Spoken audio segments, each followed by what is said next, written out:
my God, why have you forsaken me?"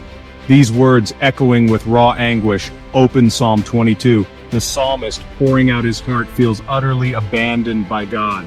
He is surrounded by darkness. His pain is deep, unbearable. He cries out, but his prayers seem to vanish into a void.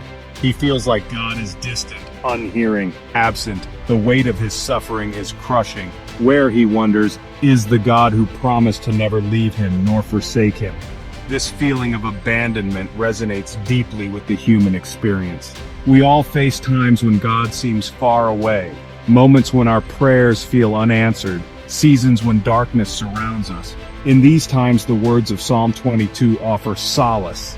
They remind us that we are not alone in our suffering. Even the psalmists, those who walk closely with God, experience moments of profound doubt and despair.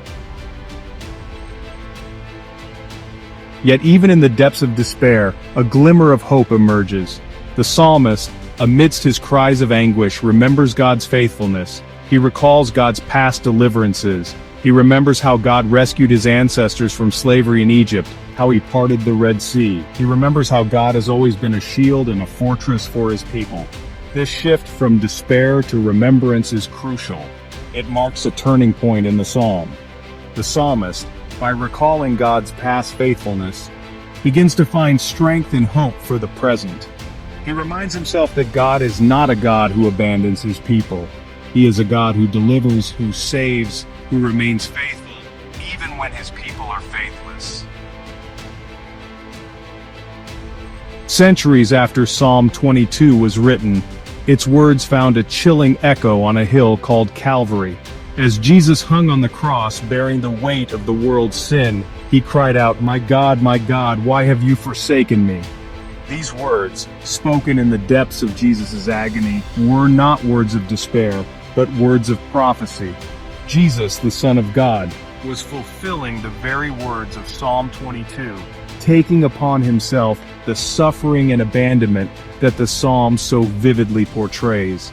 The connection between Psalm 22 and the crucifixion is profound. It reveals the depth of God's love for us. Jesus, in his suffering, identified with our pain, our abandonment, our feelings of being forsaken by God. He became the embodiment of Psalm 22, experiencing its anguish firsthand so that we might find hope and redemption through him. Section 4. Hope endures. Finding strength in God's presence. Psalm 22 doesn't end in despair. It culminates in a declaration of trust and a promise of future hope. The psalmist, despite his suffering, affirms his belief that God will deliver him. He declares that God will remember his covenant, that he will not forget the cries of the afflicted. He proclaims that future generations will worship God, praising him for his faithfulness and love.